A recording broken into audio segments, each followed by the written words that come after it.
Hello, hi. I wanted to talk about Escape 6 stuff in OE because Escape 6, thanks to like a lot of Rarelick's help, is kind of solved at this point. Thanks to like a set of standard procedures that you can do here that you really cannot fail under any circumstance, except for like wild shot RNG trying to shoot the balloon with the ink tank inside of it, and like the switches RNG with the lasers. That's the only like points of failure that you can ever get now. But everything else is super consistent, and I just wanted to explain it at some point. Let's do it. Get through the cutscene. First most important thing, the only thing that really determines what time you get once you know what you're doing is the bomb throw. The bomb throw can be done as soon as you cross this black line. You can still be midair, have the bomb land, and it will still have the platform activate. What matters is that you are in the space of the square, right? Like you're in the space of the platform. Doesn't matter if you're airborne or not. If you're in that area, then the platform is going to activate and you're going to get full bomb strength. So do it as early as you're comfortable. I always like to get it midair, but slightly further in when I'm in a real run. But you can get it really early if you understand the fact that like you just have to be above the platform in general for the bomb to trigger. Once the bomb triggers and you get your bomb distance, I want you to recharge your ink up above the bomb line in your ink tank, just slightly over that. That's about when the bomb that you threw onto the orb is going to run out. So that's when we start doing tap shots. 8 tap shots, count it out. 5, 6, 7, 8. After 8 tap shots, that's when you do your bomb. This bomb will last a while. Shoot this balloon so you can get the ink tank activated, and then wait about a second or so inside of ink if possible. If not, start tapping.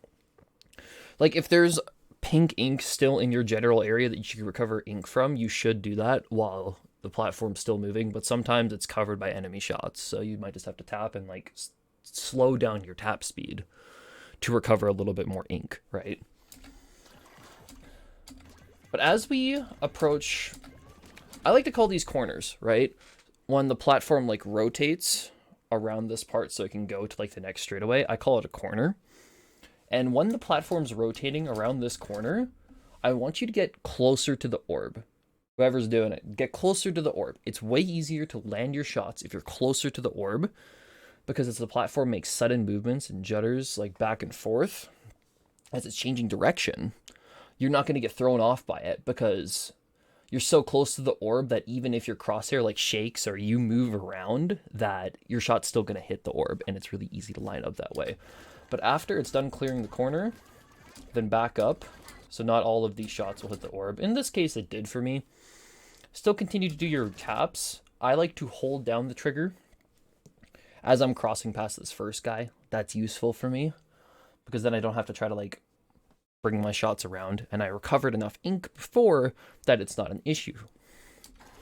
So you hold down for that guy, and then you just continue your tap shots. Stand back here, then hold down for this guy as well. One thing I also like to do there as well, after I take down that one guy and I'm back to doing my tap shots, I cover a little bit of ink under the ink tank, because at this point nothing else is going to ink over that area. So as long as I have a clean path to this ink tank for when I need it, it's really useful to do that. Then continue tapping the orb. Make sure to stay close as you're on this corner, of course, but remain close to the orb after that corner. Then continue to tap. If you are low on ink here, you need to slow down your tapping rhythm, because essentially what you need to do after we clear the next corner, we need to be able to throw out a couple of tap shots and a bomb. So you need to have enough ink before then to do that in the first place. You need to monitor your ink tank as you're going through this part and make sure, do I have enough ink tank to, do I have enough ink stored to actually throw this bomb when I get there? If you don't, you need to slow down your tapping just a little bit so you're getting slightly more ink as you're going through the line.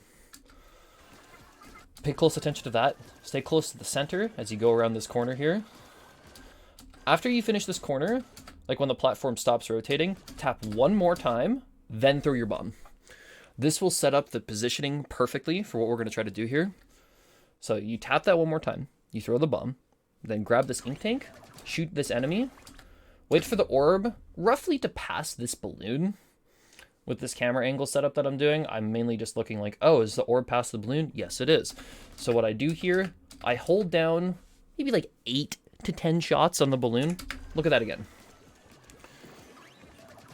Past the balloon, held down my shots, and then I do about 3 tap shots here. I think I might have done 2 in this case because I held longer. Am I paying attention? 1, 2, 3. No, I did 3. Okay. 3 tap shots, and then throw the bomb. It can connect with that missile guy. It doesn't actually have to, because that missile isn't going to hit your orb whatsoever.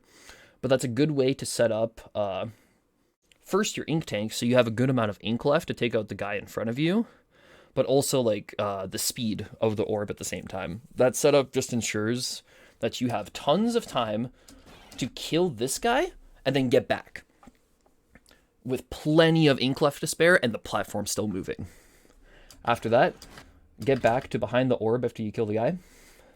Missile is going to hit the orb. That's okay. We're going to continue our tap shots now that we have a little bit of ink on the ground. I get a little bit of ink to the right side here. And what this does is that when we have to go to our first switch, that's a little bit of an easier path, so I don't have to do it myself later. And since we're just doing tap shots and the platform's still moving, it hardly costs any ink, it's nice to just ink that little corner. It's going to make our lives a lot easier on the first switch. So continue to do tap shots here. As soon as you clear this corner and it stops rotating, we're doing 8 shots now. So count it out. 1, 2, 3, 4, 5, 6, 7, 8. After the 8th shot, shoot the switch. I do my switches in this really fast because it's escape RTA and I'm trying to get record here. Don't do them as fast as I'm shooting these switches. I will often slow down in full game a little bit for it. But that's what it is, right? So 8 shots, I hit the switch. This next one is 6 shots. 1, 2, 3, 4, 5. I did 5 here. It is more optimal to do 6 because then you would be closer to the switch. But you can also do 5 if you think you're going to be a little bit too close to the lasers. I know Roylook does 6 for sure. Then continue to do shots until you're in close enough range for this switch. You basically do a tap onto the switch. You do a tap onto the orb, get the switch, and then shoot back on the orb. Then make sure you have this back right corner inked, and then try to land shots in front of you as well, so you have a path pre-inked for when the cutscene is over. And that's the phase, optimally speaking. Now, watch the cutscene. After the cutscene, throw a bomb forward. Basically, just do a slight swim and then throw a bomb forward. You can either jump here into the checkpoint pad, or you can tap onto the ground. Both are pretty good options and are save around roughly around the same amount of time, I want to say. I do a tap shot and then combine the checkpoint and the bomb explosion to get me to the pad, and then that's phase 6. I hope this helps. It's a lot of explanation, I should say, but this phase really can be standardized. It takes quite a bit of effort. This definitely took me a few hours to like get down and get used to a lot of the shots, but I hope this helps anyone trying to understand how to get, like, how do you get a 213 on this phase? How do you get a 214? This is how. These are the strats you should really be trying for. Hope it helps. Thanks for watching.